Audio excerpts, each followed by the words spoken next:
दशा माता व्रत की पौराणिक कथा। दशा माता व्रत की प्रामाणिक कथा के अनुसार प्राचीन समय में राजा नल और रानी दंपत्ति सुखपूर्वक राज्य करते थे। उनके 2 पुत्र थे। उनके राज्य में प्रजा और सुखी और संपन्न थी। एक दिन की बात है कि उस दिन होली दशा थी। एक ब्राह्मणी राजमहल में आई और रानी ने कहा, दशा का डोरा ले लो। बीच में दासी बोली, हाँ रानी साहिबा, आज के दिन सभी सुहागिन महिलाएं दशा माता की पूजन और व्रत करती है तथा इस डोरी की पूजा करके गले में बांधती है, जिससे अपने घर में सुख समृद्धि आती है। अतः रानी ने ब्राह्मणी से डोरा ले लिया और विधि अनुसार पूजन करके गले में बांध लिया। कुछ दिनों के बाद राजा नल ने दमयंती के गले में डोरा बंधा हुआ देखा। राजा ने पूछा, इतने सोने के गहने पहनने के बाद भी आपने ये डोरा क्यों पहना? रानी कुछ कहती इसके पहले ही राजा ने डोरे को तोड़कर जमीन पर फेंक दिया। रानी ने उस डोरी को जमीन से उठाया और राजा से कहा, यह तो दशा माता का डोरा था। आपने उनका अपमान करके अच्छा नहीं किया। जब रात्रि में राजा सो रहे थे तब दशा माता स्वप्न में बुढ़िया के रूप में आई और राजा से कहा, हे राजा, तेरी अच्छी दशा जा रही है और बुरी दशा आ रही है। तूने मेरा अपमान करके अच्छा नहीं किया। ऐसा कहकर बुढ़िया अंतर्ध्यान हो गई। जैसे जैसे दिन बीतते गए वैसे वैसे कुछ ही दिनों में राजा के ठाट बाट हाथी घोड़े लाव लश्कर धन धान्य सुख शांति सब कुछ नष्ट होने लगा। अब तो भूखे मरने का समय तक आ गया। एक दिन राजा ने दमयंती से कहा, तुम अपने दोनों बच्चों को लेकर अपने मायके चली जाओ। रानी ने कहा, मैं आपको छोड़कर कहीं नहीं जाऊंगी। जिस प्रकार आप रहेंगी उसी प्रकार मैं भी आपके साथ रहूंगी।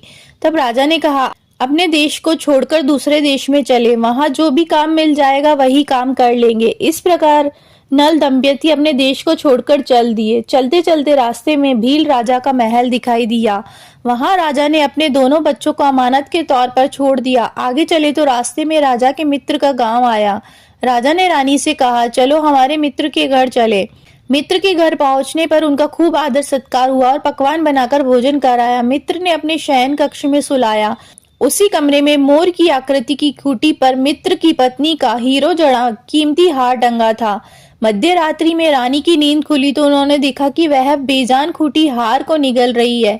यह देखकर रानी ने तुरंत राजा को जगाकर दिखाया और दोनों ने विचार किया कि सुबह होने पर मित्र के पूछने पर क्या जवाब देंगे। अतः यहाँ से इसी समय चले जाना चाहिए। राजा रानी दोनों रात्रि को ही वहां से चल दिए। सुबह होने पर मित्र की पत्नी ने खूंटी पर अपना हार देखा। हार वहां नहीं था। तब उसने अपने पति से कहा, तुम्हारे मित्र कैसे हैं जो मेरा हार चुराकर रात्रि में ही भाग गए? मित्र ने अपनी पत्नी को समझाया कि मेरा मित्र कदापि ऐसा नहीं कर सकता। धीरज रखो, कृपया उसे चोर मत कहो। आगे चलने पर राजा नल की बहन का गांव आया। राजा ने बहन के घर खबर पहुंचाई कि तुम्हारे भाई भौजाई आए हुए हैं। खबर देने वाले ने बहन से पूछा, उनके हाल चाल कैसे हैं? वह बोला, दोनों अकेले हैं, पैदल ही आए हैं तथा वह दुखी हाल में है। इतनी बात सुनकर बहन थाली में कांदा रोटी रखकर भैया भाभी से मिलने आई। राजा ने तो अपने हिस्से का खा लिया परंतु रानी ने जमीन में गाड़ दिया। चलते चलते एक नदी मिली। राजा ने नदी में से मछलियां निकालकर रानी से कहा, तुम इन मछलियों को भूंजो, मैं गांव में से परोसा लेकर आता हूँ। गांव का नगर सेठ सभी लोगों को भोजन करा रहा था। राजा गांव में गया और परोसा लेकर वहां से चला तो रास्ते में चील ने झपट्टा मारा तो सारा भोजन नीचे गिर गया। राजा ने सोचा कि रानी विचार करेगी कि राजा तो भोजन करके आ गया और मेरे लिए कुछ भी नहीं लाए। उधर रानी मछलियां भूनने लगी तो दुर्भाग्य से सभी मछलियां जीवित होकर नदी में चली गई। रानी उदास होकर सोचने लगी कि राजा पूछेंगे और सोचेंगे कि सारी मछलियां खुद ही खा गई। जब राजा आए तो मन ही मन समझ गए और वहां से आगे चल दिए। चलते चलते रानी के मायके का गांव आया। राजा ने कहा, तुम अपने मायके चली जाओ, वहां दासी का कोई भी काम कर लेना, मैं इसी गांव में कहीं नौकर हो जाऊंगा। इस प्रकार रानी महल में दासी का काम करने लगी और राजा तेली के घाने पर काम करने लगा। दोनों को काम करते हुए बहुत दिन हो गए। जब होली की दशा का दिन आया तब सभी रानियों ने सिर धोकर स्नान किया। दासी ने भी स्नान किया। दासी ने रानियों का सिर गूथा तो राजमाता ने कहा, मैं भी तेरा सिर गूंथ दूं। ऐसा कहकर राजमाता जब दासी का सिर गूंथ रही थी तब उन्होंने दासी के सिर में पद्म देखा। यह देखकर राजमाता की आंखें भर आई और उनकी आंखों से आंसू की बूंदें गिरी। आंसू जब दासी की पीठ पर गिरे तो दासी ने पूछा, आप रो क्यों रही है? राजमाता ने कहा, तेरे जैसे मेरी भी बेटी है जिसके सिर में भी पद्म है, तेरे सिर में भी पद्म है। यह देखकर मुझे उसकी याद आ गई। तब दासी ने कहा, मैं ही आपकी बेटी हूँ। दशा माता के कोप से बुरे दिन चल रहे हैं इसलिए यहाँ चली आई हूँ। माता ने कहा, बेटी तूने ये सब बात हमसे क्यों छिपाई?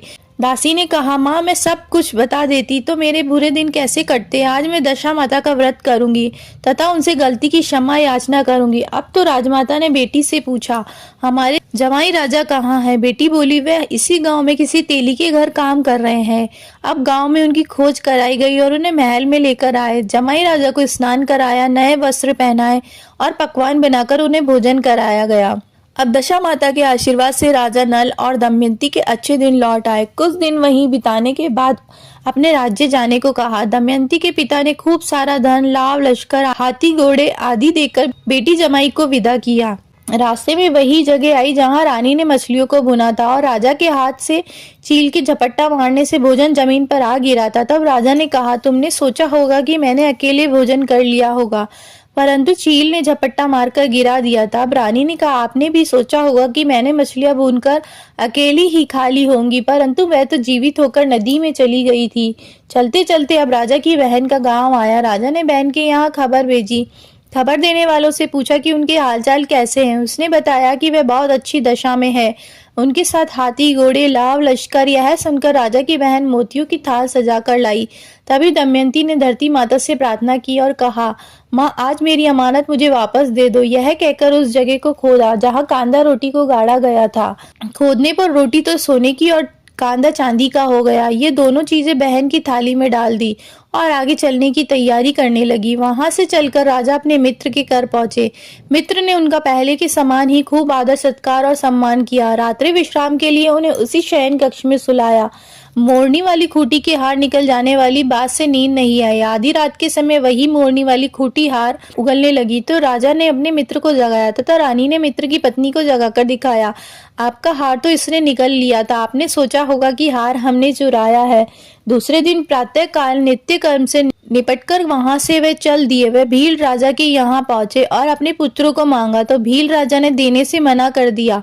गांव के लोगों ने उन बच्चों को वापस दिलाया। नल दमयंती अपने बच्चों को लेकर अपनी राजधानी के निकट पहुंचे तो नगरवासियों ने लाव लश्कर के साथ उन्हें आते हुए देखा। सभी ने बहुत प्रसन्न होकर उनका स्वागत किया तथा गाजे बाजे के साथ उन्हें महल पहुंचाया। राजा का पहले जैसा ठाट बाट हो गया। राजा नल दमयंती पर दशा माता ने पहले कोप किया, ऐसा किसी पर मत करना, और बाद में जैसी कृपा करी वैसी सब पर करना। कहते सुनते हुकारा भरते सभी पर कृपा करना। बोलिए दशा माता की जय।